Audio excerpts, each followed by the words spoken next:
I know, you got up here ahead of me once again, but that's okay. I don't really need the flashlight anymore at this point, do I? Hello and welcome once again to the Mask Fan Attic, or as Lovecraft called it, that which cannot be cleaned.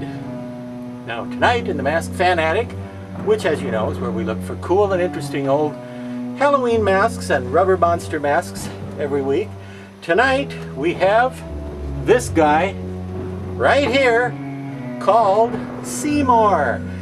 S-E-E-M-O-R-E. You get it? He has 4 eyes, so theoretically perhaps he'd see more. You get it? Okay, I don't know if you really would see more if you had 2 additional eyes above and beyond the normal allotment granted to a typical human.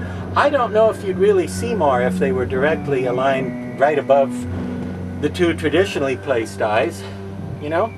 Although it might be fun to go with some friends on his planet and go to a 5D movie. I don't know, but it seems like to really see more, you'd have to have those eyes somewhere else, wouldn't you? Like on the sides or the back of the head or on your kneecaps or someplace useful, but I don't know. Anyway, Seemore, I guess what I'm asking is, how much more could Seemore see if Seemore could see more? But nobody cares. So moving right along, Seemore here actually was originally called a Thrake, and that's T-H-R-A-K-E. And well, I don't think that's a character name, like you know, not like he's George Thrake, the Night Watchman. No, I think it's more like a race, an alien race, like one might be a Klingon or a Jawa or a Martian. He's a Thrake by the same token. I think that's the deal with that. But anyway, he was sculpted many years ago by an artist named Steve Neal.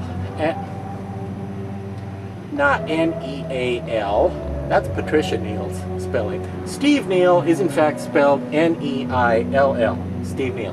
And Steve Neal worked on a lot of sci-fi and horror movies back in the 70s and 80s. He worked on Star Trek the Motion Picture and Ghostbusters and the Crater Lake Monster and all kinds of other cool stuff. This guy first turned up in a television production nobody remembers called Starstruck. It was sort of a comedy about a family running a kind of galactic restaurant slash bar and nightclub for space travelers, kind of in the vein of the Mos Eisley Cantina from Star Wars, you see. And this was one of the many aliens who showed up in the bar disco sort of scene. Seemore the Thrake, although he wasn't called Seemore yet. Well, he wasn't called anything in Starstruck, but well, you know what I mean. He showed up in Starstruck, and it's kind of a forgotten production today. It was a pilot for a series, but the series never did materialize, so there was only that one installment. But how did the world come by the mask, you ask? Well, even though you didn't ask, I'm going to tell you anyway. Distortions Unlimited picked up the mold from Rick Stratton, another fine, very talented movie sculptor and makeup and effects artist who was running a small mask business called Fantasy Faces. And Rick Stratton licensed a number of molds, or maybe just gave him the molds, I don't know. He okayed it for Distortions to produce some of these masks. And Distortions came out with this in, I believe, 1982. They dubbed it Seemore. They probably didn't know it was originally called Thrake. And here's the sad part.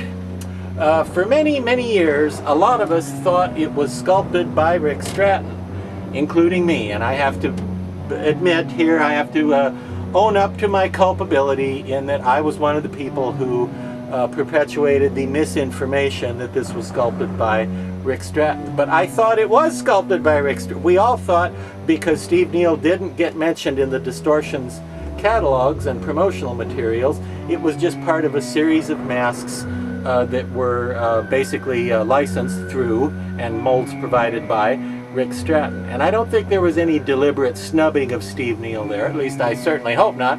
I think people just didn't know. I would assume that somebody at Distortions must have seen one of the ones painted by Steve Neal, because they stuck with a very similar paint scheme.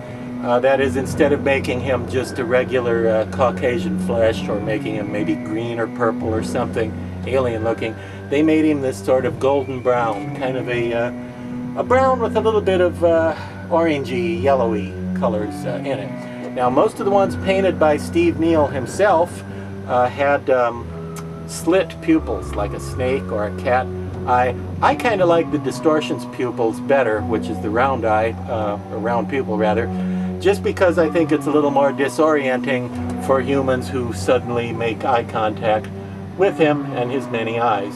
But he was designed originally to have slit pupils, so that's actually a correct part of the character design. I just knocked the flashlight over, pay no attention to that. Look, here it is. You want to see it again? It's right there. Okay. Seemore here, aka Thrake, was, again, many of us assumed this was a Rick Stratton sculpture for many years, and then finally the original mold turned up long after it had been discontinued by Distortions and had become a rare mask. The mold turned up on the property of Rick Stratton, and Steve Neill reacquired it and made some more pulls, made some more masks, just a few for collectors who, by that time, this was like 2010, so this was a long time after Starstruck and after the Distortions original edition. Many years later, Steve Neill made a few of these for collectors, and well, this is one of them. He also resculpted the character with a little more of an angular look and looking a little older with more pronounced bone structure and more wrinkles in the recessed areas. So there's a second Seemore / Thrake out there, which is interesting to me because when I was young, this was this character, this was what he looked like, and then when I saw the one that was made in 2010 and it looked older, I kind of got the impression of like this character aging along with everybody I know from over those years. Like he looked like this in the 80s, but then after 2010 he looked a little more, you see what I'm saying? Yeah, maybe that's just me, but that was an interesting concept, and I don't think there's any other mask that I've ever gotten that idea that here's the same character younger and then older, and it's just sort of by chance. But anyway, Seemore / Thrake is also of interest, not just if you like cool aliens and things like that, or weird masks with wonderful concepts behind them, and this is a great concept, isn't it, kids? It's also of interest to collectors of props and artifacts from the Halloween series, because in Halloween 4, the return? Yeah, return. Halloween 4, the return of Michael Myers. In the Vincent's drugstore scene, Seemore, the Distortions copy, was one of the masks that they showed. And boy, wouldn't I like to live in a town where the drugstore gets masks of this caliber, okay?